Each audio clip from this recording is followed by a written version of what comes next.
요즘 그 대학생들이 학교를 졸업하고 취업하는 게 점점 어려워지고 있다고 말합니다. 통계청 그 조사에 따르면은 이제 학교를 졸업하고 보통 그 일자리를 잡기까지 평균 11개월이 걸린다는 거예요. 학교 졸업하고 한 11개월 정도는 또 다시 취업 준비를 위해서 시간을 써야 된다고 그렇게 말합니다. 그나마도 이제 3분의 1 정도만 이제 비정규직이고 나머지는 이제 정규직을 갖게 되는 거죠. 그런데 이렇게 기업 그 인사 담당자들이 이 학생들을 이렇게 뽑다 보니까 좀 발견한 게 있어요. 그게 뭐냐면 꼭 준비해야 될 것을 준비해야 되는데 준비하지 않아도 될 것을 준비하느라고 시간을 보내는 경우가 많더라는 거예요. 그래서 기업이 원하는 스펙하고 학생들이 준비한 스펙하고 이게 서로 미스매치 되는 경우가 있다는 것입니다. 그러니까 기업이 좋아하는 스펙은 뭐냐? 업무하고 관련된 자격증. 그건 필요하겠죠, 그죠? 예. 그다음에 인턴 경험이 있냐? 비슷한 업종에서 인턴 경험을 갖고 있느냐? 또 학점이 괜찮으냐? 학교 다닐 때 자기 전공에 열심을 냈느냐? 또 공인 영어 점수 있죠. 토익이라든지 토플이라든지 이런 점수를 가지고 있느냐? 이게 보통 이제 기업 인사 담당자들이 선호하는 스펙입니다.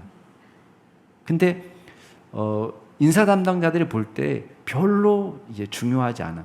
물론 이제 인생을 사는데 중요하지 않다는 뜻은 아닙니다. 인생을 사는데 이게 다 필요하고 다 뼈가 되고 살이 되는 스펙이지만 기업에서 별로 이렇게 써먹을 데가 없는 스펙이 뭐냐면 한국사 자격증이라든지 또 그 한자 급수 자격증이라든지 그 다음에 그 극기 체험, 이색 체험했다고 막 썼는데 그런 것도 기업에서는 별로 중요하게 생각하지 않는다는 거예요. 그리고 석박사 학위, 지나치게 고퀄리티 스펙이에요. 그 다음에 제2외국어, 제2외국어 잘하는 거 너무 좋잖아요. 인생 살면서 외국어를 하나 잘한다는 거 굉장히 좋은 건데 제2외국어를 열심히 공부해서 자격증을, 능력시험을 가지고 있다. 이런 것들은 기업에서 볼 때는 야, 너무 여기다가 돈도 많이 들어가고 시간도 많이 들였다. 차라리 이거 준비할 거면 이거 준비하지. 그렇게 생각하는 거라는 거예요. 네. 여러분, 우리가 종말의 때 하나님 앞에 섰을 때도 비슷합니다. 하나님이 원하시는 준비가 있고 우리가 열심히 살면서 준비해 놓은 것들이 있습니다. 다 우리의 인생에 살이 되고 뼈가 되고 우리의 삶을 풍요롭게 할 수 있을 거라고 생각해서 준비한 것들입니다. 근데 만약에 하나님 나라 가는데, 이거는 직장을 취업하는 문제가 아니라 하나님 앞에 섰을 때에 우리의 스펙과 하나님이 기대하는 스펙하고 미스매치가 일어나면 얼마나 심각한 일이 발생하겠습니까?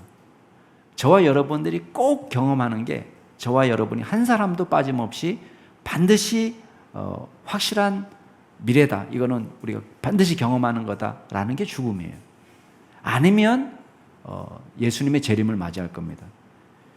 그런데 우리는 죽음을 맞이하든 예수님의 재림을 맞이하든 간에 하나님 앞에 서게 됩니다. 그 시간을 우리가 준비하는 것이 중요합니다. 그럼 우리에게 질문해야 돼요. 그 시간을 위해서 우리가 무엇을 준비해야 되느냐? 정말 하나님 나라를 위해서 특별하게 쌓아야 될 스펙이 뭐냐? 그걸 우리가 알아야 됩니다.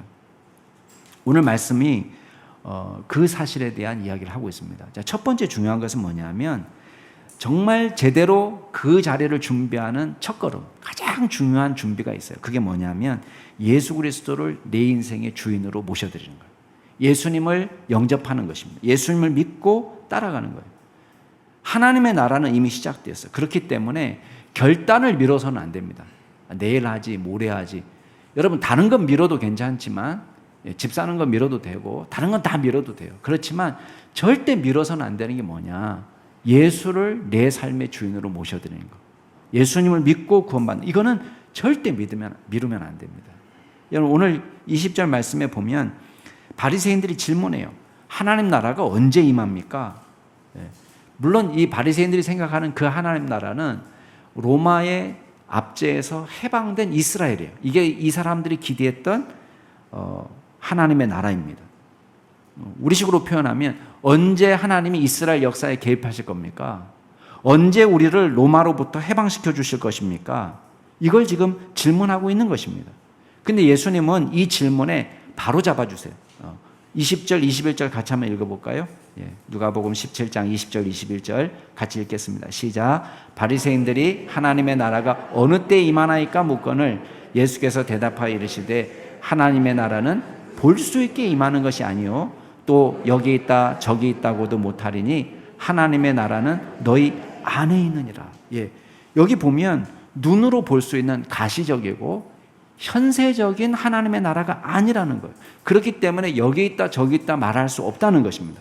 하나님의 나라는 어떤 나라냐? 영적인 나라라는 것입니다. 영적인 나라. 이게 굉장히 중요합니다. 하나님의 나라는 우리식으로 얘기하면 하나님이 주인 되시는 나라입니다. 근데 사람들이 오해하는 게 있습니다. 하나님의 나라를 어떻게 오해하냐면 하나님의 속성이 나타나는 나라를 하나님의 나라라고 생각해요. 자, 하나님이 주인 되시는 나라하고 하나님의 속성이 나타나는 나라하고는 다른 겁니다. 그러니까 자꾸만 자기가 중요하게 생각하는 하나님 나라의 특징, 하나님은 사랑이셔. 그러면 사랑의 나라, 이게 하나님의 나라라는 거예요. 하나님은 피 흘리는 거, 전쟁하는 거 싫어하셔. 전쟁이 없는 나라. 하나님의 나라는 핵이 없는 나라. 하나님의 나라는 자연 환경이 잘 보존된 나라. 하나님의 나라는 차별도 없는 나라. 하나님의 나라는 잘 사는 사람도 못 사는 사람도 없고 모두가 다 평등하게 잘 사는 나라. 자기가 중요하게 생각하는 어떤 한 가지에 집착해서 이것이 바로 하나님의 나라라고 생각하는 사람들이 많습니다. 그래서 지상에 하나님의 나라를 세우려고 해요. 지상에 하나님 나라를 세우려고. 그래서 하나님의 이름으로 우리는 어떤 특정한 정당을 지지하고 하나님의 이름으로 우리는 특정한 이념을 지지하기도 합니다. 그래서 이런 사람들은 어떻게 생각하면 야, 예수 믿는 사람이 어떻게 이 정당을 지지할 수 있지? 이렇게 생각합니다. 예수 믿는 사람이 어떻게 이 정당을 지지할 수 있지? 어떻게 이 정당을 다 서로가 하나님의 이름을 내세워요.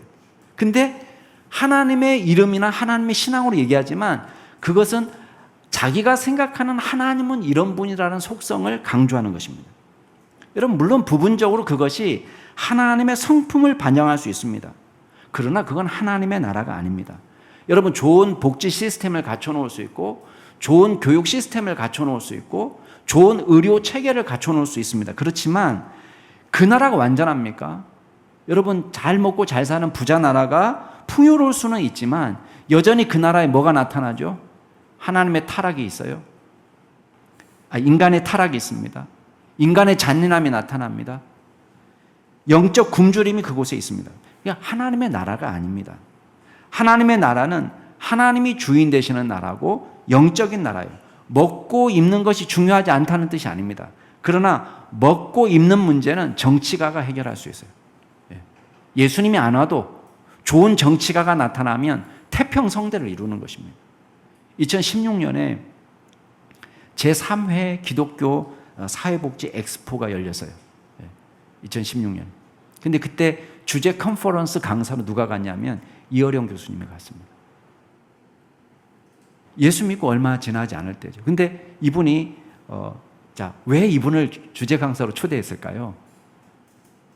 목사 같은 말을 기대한 건 아니에요. 그죠? 기독교 사회복지 엑스포다. 그러면 이 사람들이 생각할 때는 우리 기독교가 더 힘을 합쳐서 더 우리 열심히 가난한 사람도 도와주고 열심히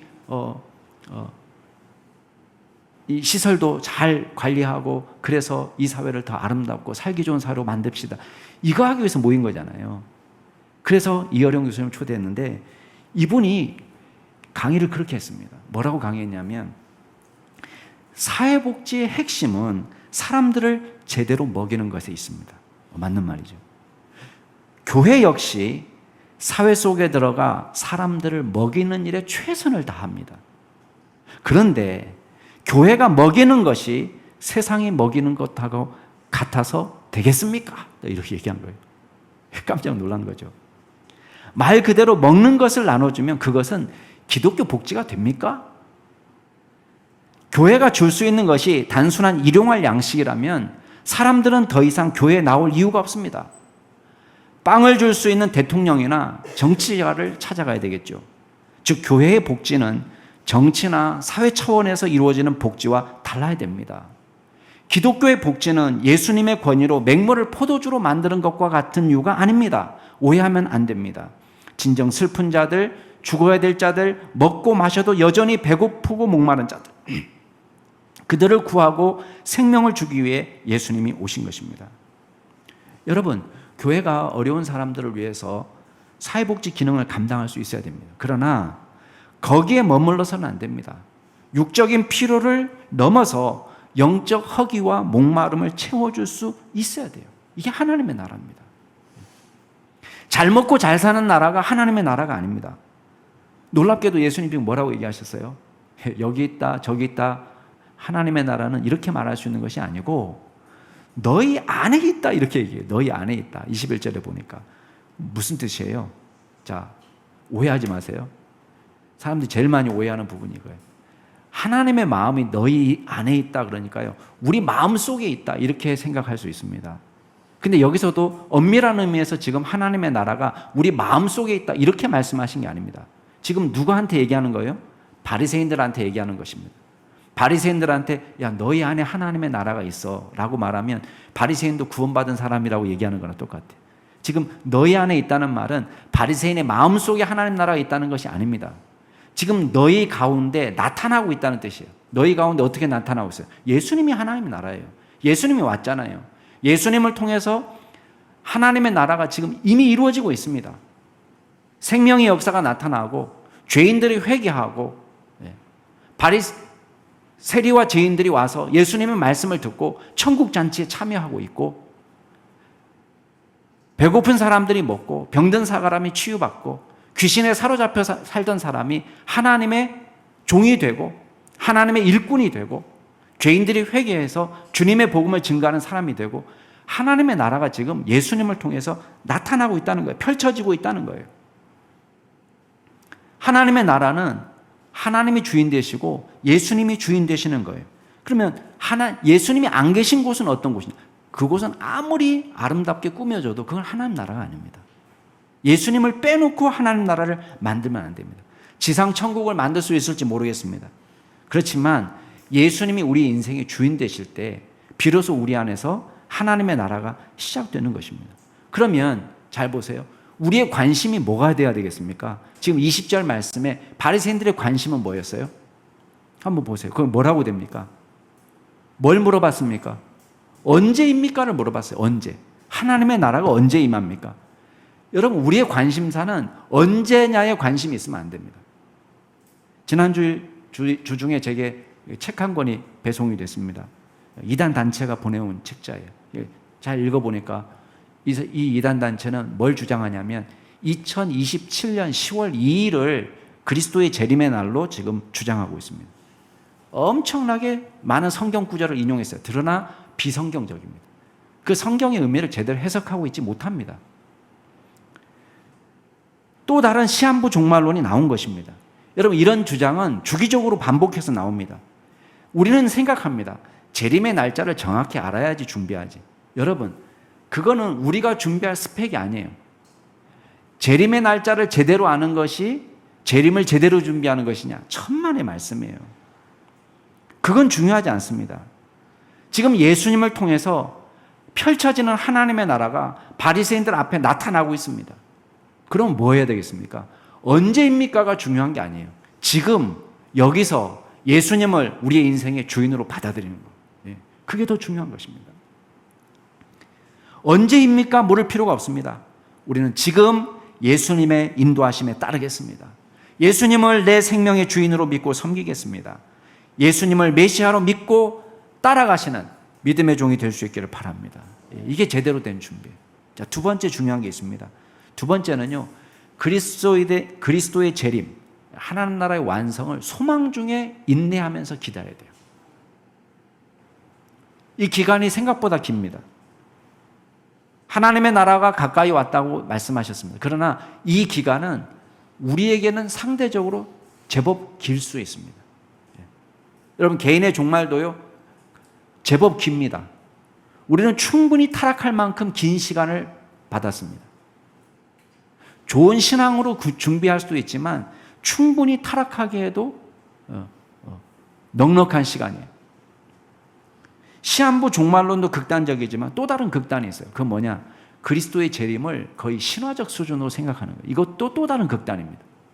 여러분, 우리는 언제입니까? 이 날짜가 중요하지 않다고 해서 재림은 멀었으니까 괜찮아, 준비하지 않아도 된다, 그런 뜻이 아닙니다.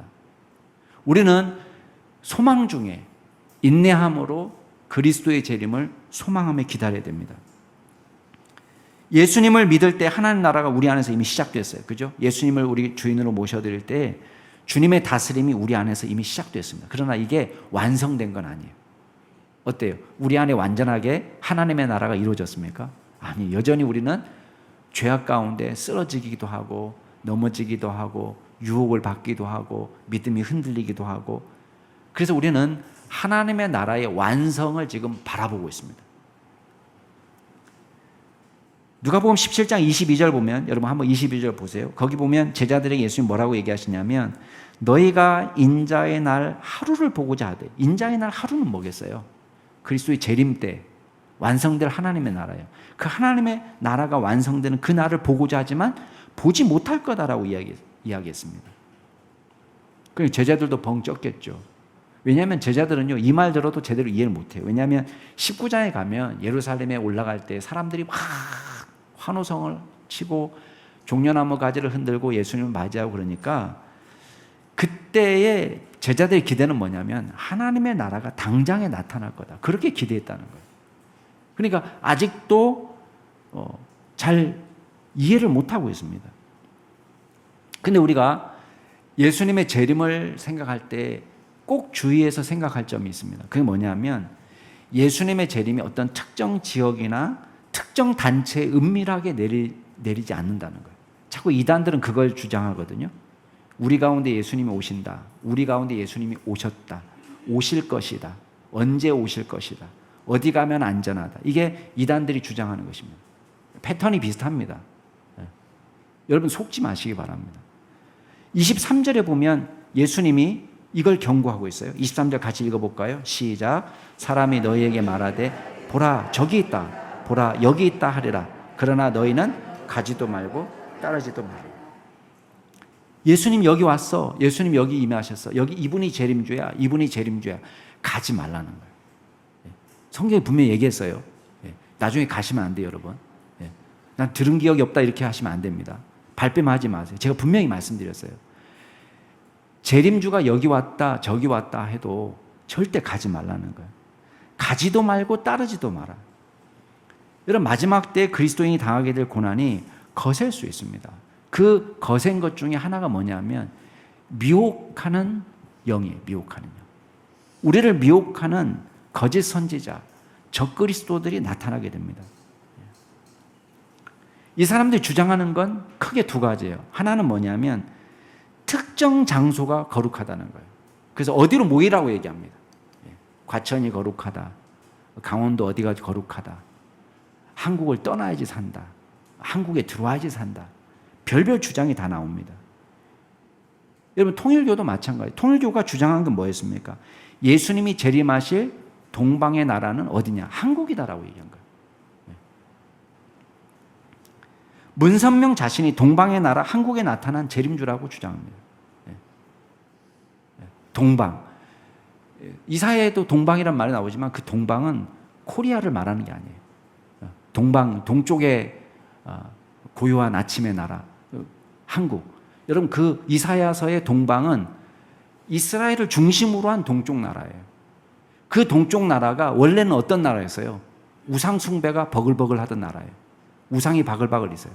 근데 그 나라가 어떤 나라가 된다는 거예요? 그 동방에서 하나님을 찬양하는 일이 벌어진다는 거예요. 그 뭐냐? 여기서 우상을 숭배하던 일이 그치고 하나님의 나라가 왔을 때는 이 이방인들이 어떻게 한다는 거예요? 주님을 찬양하고 예배하는 날이 오게 된다는 거예요. 그 동방은 한국이 아닙니다. 우리가 볼 때는 막 동방, 그렇지, 동방의 예의지국, 우리 한국이다, 천만의 말씀이에요.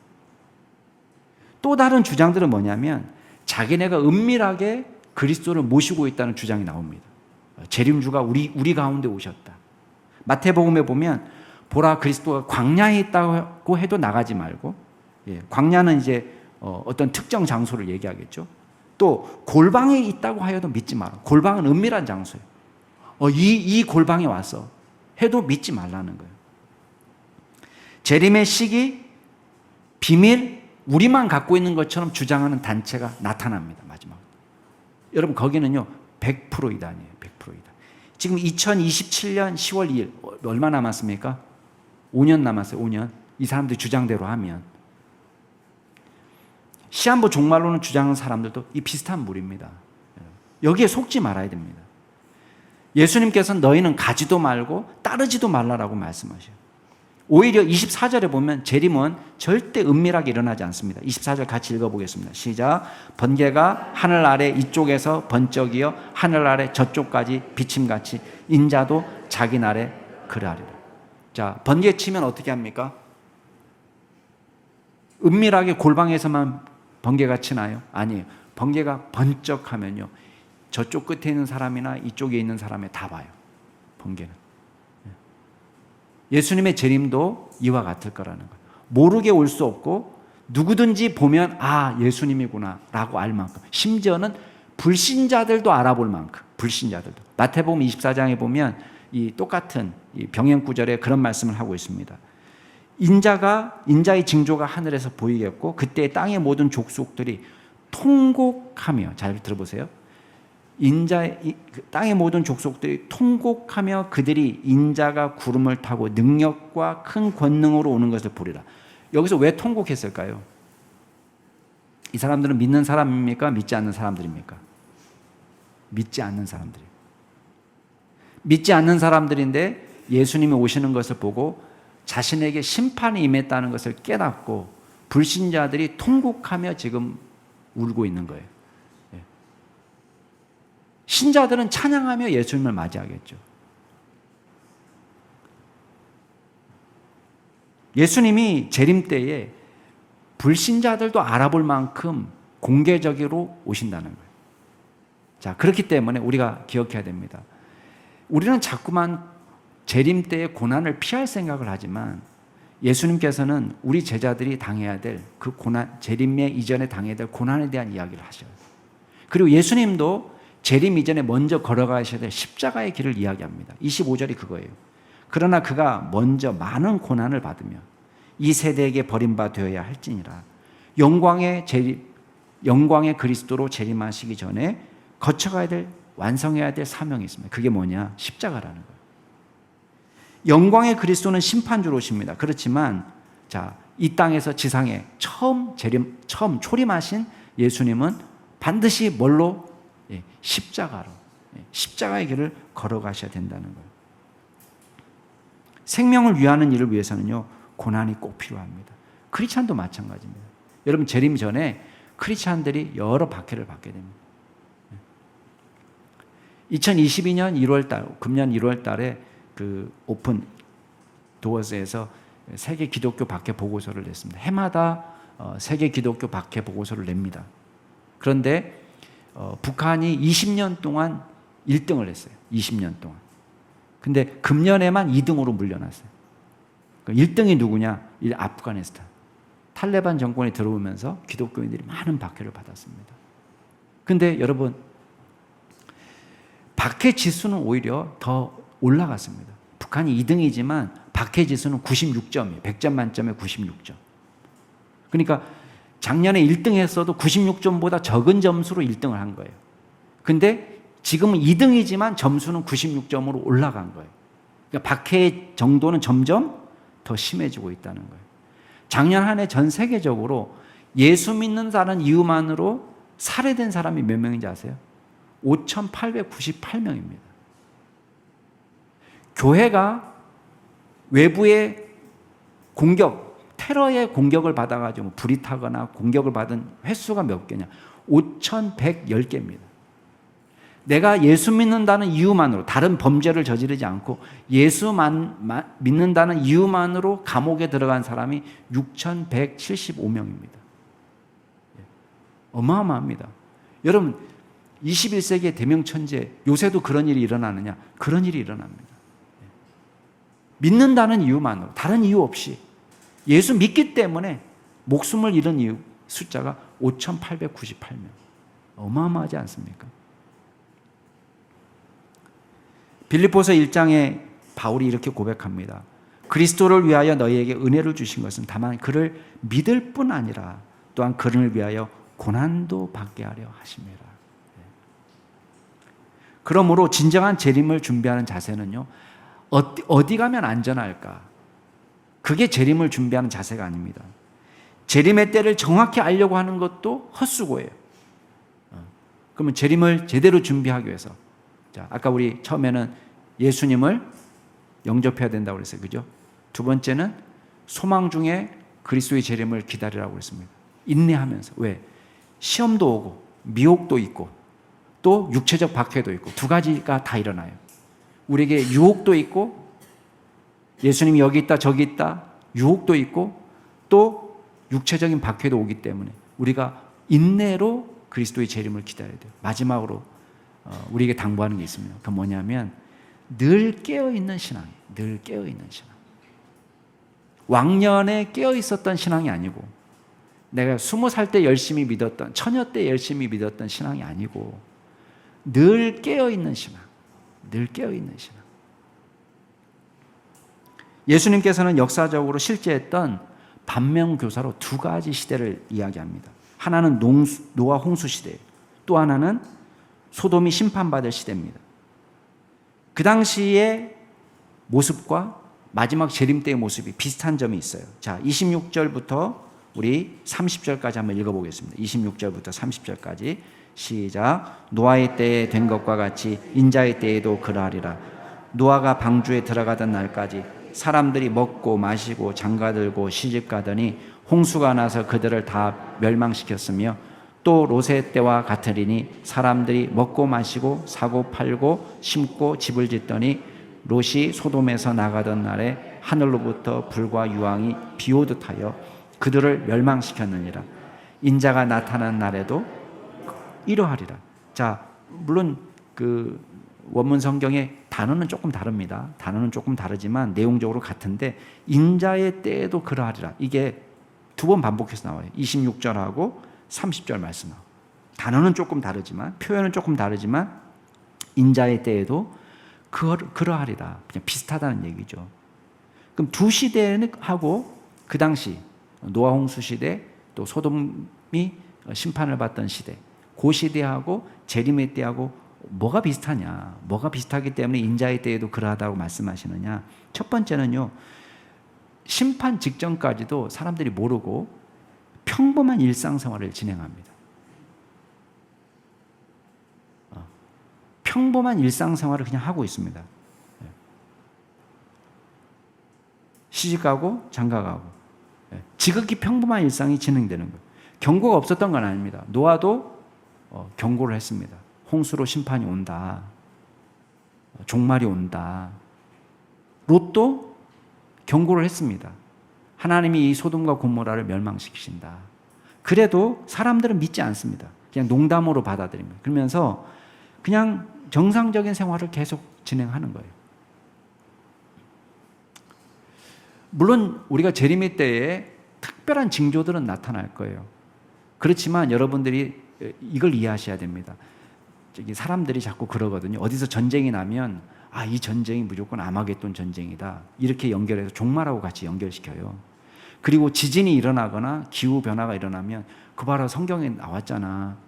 마지막 때에 지진도 일어나고 또 전염병도 돌고 또 전쟁도 일어나고 다 이게 재림의 때를 지금 보여주는 거다. 그러면서 예수님이 이제 오실 날이 며칠 안 남았다. 이렇게 보시는 분들이 계셔요. 근데 그런 신앙에서 조금 우리가 오해를 빼야 될 부분이 있습니다. 뭐냐면 여러분 지진은 요새만 나는 게 아니에요. 그죠? 전염병이 요새 돕니까? 요새만 도나요? 코로나가 왔어요. 코로나가 왔으니까 이거는 재림 때가 가까웠다는 증거인가요? 어떻게 해석해야 됩니까, 여러분들? 이 전염병은 옛날에도 있었잖아요. 전쟁 막 걸프전 났을 때 우리는 다 끝난 줄 알았어요. 걸프전. 90년대에 걸프전 일어났을 때 그게 아마겟돈 전쟁이라고 막 얘기하고 예수님이 이제 오신다고 막 얘기했어요. 99년도 막 한창 또 재림.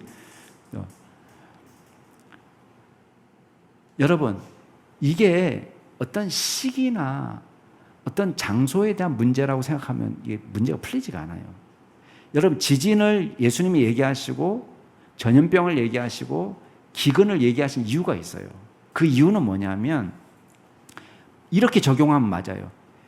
재림의 날을 늘 기억하는 거예요. 재림이 코앞에 왔다 이렇게 말하는 게 아니라 지진의 특징은 뭐예요? 지진의 특징은요, 1초 전까지 멀쩡해요. 1초 후에 완전히 망해버리는 거예요. 1초 후에. 전혀 예상치 못한. 자, 전염병이라는 게 어떻습니까? 전염병이라는 것도요, 멀쩡하게 걸어다니던 사람이에요. 평상시에 앓았던 사람이 아니에요. 근데 전염병이 오면 이 사람이 평상시에 건강하게, 멀쩡하게, 어제까지 멀쩡하게 건강하게 살던 사람이 갑작스럽게 죽는 거예요. 그러니까 지금 지진이나 전염병이나 기근이나, 여러분 기근도요, 요새는 옛날에는 막 아프리카 막 이런 데에서 막 홍수가 나고 막 집이 떠내려가고, 근데 요새 뉴스 보세요. 이상 기온 때문에 어디가 지금 피해를 보고 있냐면 우리가 흔히 알고 있는 선진국이 피해를 보고 있는 거예요. 막 미국에서 홍수가 나가지고 집이 다 무너져 버리고. 그러니까 이 사람은 미국 시민권이에요. 세계에서 제일 안전한 나라에서 살고 있던 사람이 갑자기 홍수가 닥치고 기근이 닥치니까요, 인간 이하의 삶을 확 떨어져 버리는 거예요.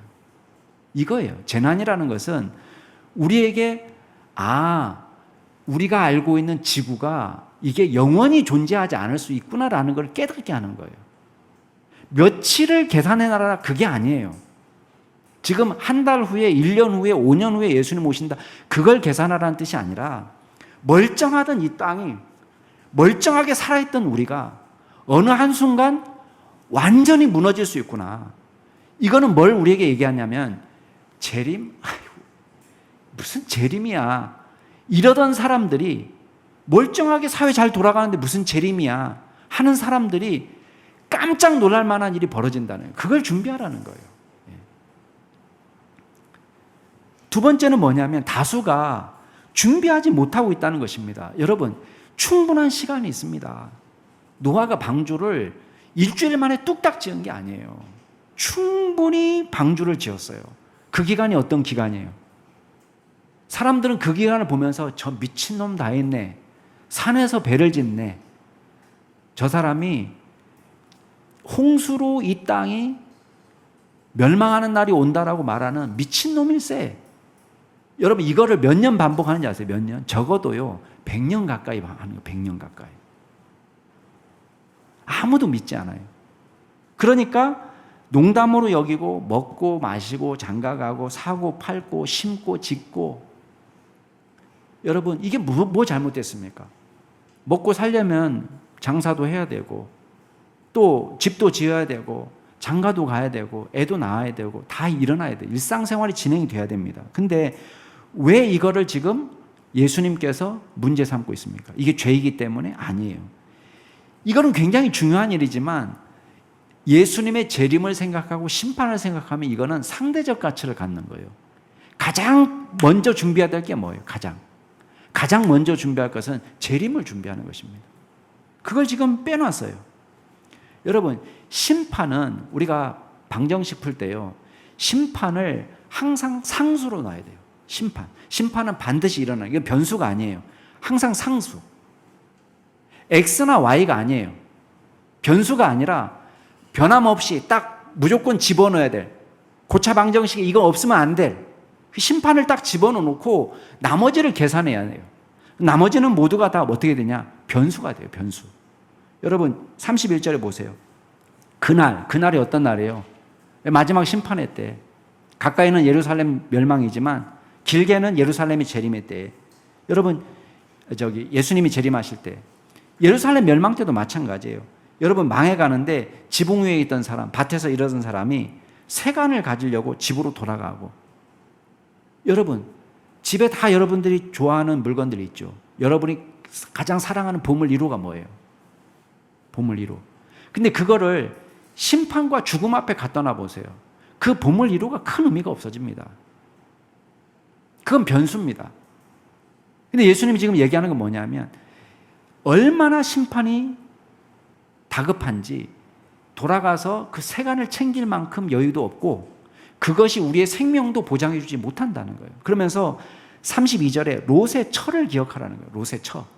롯의 처는 어떤 겁니까? 소돔이 무너질 때에 빨리 나가라고 이야기하는데 뒤를 보면서 나가지 못하는 거예요. 미쳐 나가지 못하는 거예요. 왜? 저게 너무 아깝기 때문에 미적미적 거리는 거예요. 그러니까 불과 유황의 심판을 벗어나지 못했던 겁니다. 33절 같이 한번 읽어보겠습니다. 시작. 무릇 자기 목숨을 보존하고자 하는 자는 잃을 것이요 잃는 자는 살리리라. 목숨을 자기 힘으로 자기 능력으로 자기의 지혜로 어떻게든 보존해 보려고 하는 것은 다 실패한다는 거예요. 우리의 생명의 주인은 하나님이시다. 대신 내 생명은 죽으면 죽으리라. 주님께 맡기는 사람은 영생을 얻는다는 거예요. 너 죽을래 믿을래 할 때에 우리가 믿음을 선택한 사람은 내가 목숨을 이곳에서 잃을지라도 그게 이뤄지는 것이 아니라는 거예요. 우리는 평생 살려고 몸부림칩니다. 그렇지만 우리의 인생이 예수님 앞에 있다는 것을 믿을 때 그게 저와 여러분을 영생으로 인도하는 것입니다. 그 다음 또 한 가지 비유는요, 깨어있는 삶이 얼마나 중요한지를 이야기해요. 여러분 34절 35절 읽어보세요. 여기 보면 그 밤에 둘이 한 자리에 누워 있어요. 아마 부부겠죠. 한 이불을 덮고 자는데 하나는 데려감을 당하고 하나는 버려둠을 당한다. 운명에 갈렸어요. 그죠? 심판에 갈렸어요. 35절에 보면 두 여자가 함께 맷돌 갈고 있는데 살림살이 똑같이 했어요. 근데 한 사람은 구원받고 한 사람은 심판을 받는다는 거예요. 여러분, 재림을 준비하는 사람이 오해하는 게 있어요. 그게 뭐냐면 모든 일상을 중지하고 마치 산에서 살아야 되는 것처럼, 기도원에만 들어가서 살아야 되는 것처럼, 이단 단체의 모든 재산을 팔고 거기 들어가서 살아야 되는 것처럼, 교회에서만 24시간 보내야 되는 것처럼 그 착각합니다. 그게 예수님을 맞이할 준비를 하는 거라고 생각합니다. 근데 오늘 말씀에 보면요, 예수님 비유가 절묘합니다. 여러분, 만약에 예수님의 비유가 이랬다고 생각해 보세요. 한 사람은 교회에서 철야 기도하다가 구원받고, 한 사람은 집에서 잠만 퍼질러 자다가 심판받고, 그러면 머릿속으로 쏙쏙 들어오죠. 한 사람은 교회에서 주방봉사하다가 구원받고, 한 사람은 집에서 살림하다가 심판받고, 그럼 머릿속으로 쏙 들어오잖아요. 마태복음 보면 두 사람이 밭에 있다가 한 사람은 데려감을 당하고 한 사람은 버려둠을 당했다고 그랬어요.